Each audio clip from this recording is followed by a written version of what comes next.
presented by Mathli Express Music.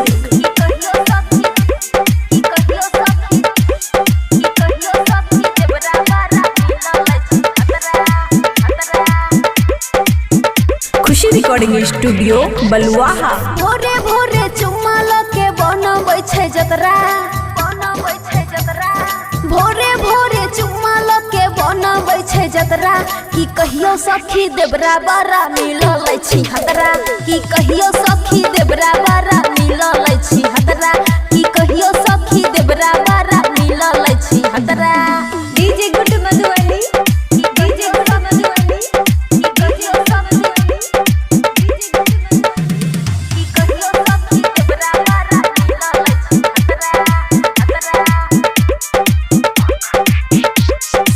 पढ़े ले जाय छै जब उ कॉलेज गे, सीखे के जाय छै हमरा सब नॉलेज गे, सीखे के जाय छै हमरा सब नॉलेज गे।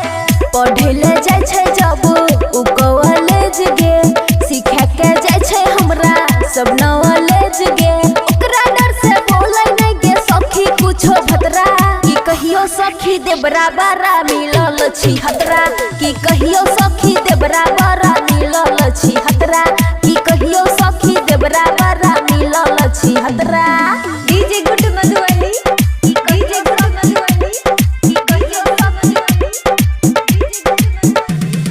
कहियो सखी देवरा बारा मिलल छी हतरा।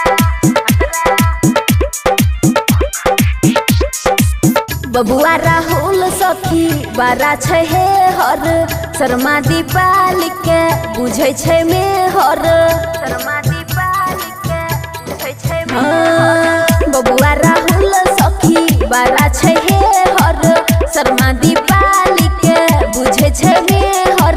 चढ़ल जवानी पर गे सखी डालै रोजे खतरा, की कहियो सखी देवरा बारा मिलल छी हतरा, की कहियो सखी देवरा बारा मिलल छी हतरा, की कहियो सखी देवरा बारा मिलल छी हतरा।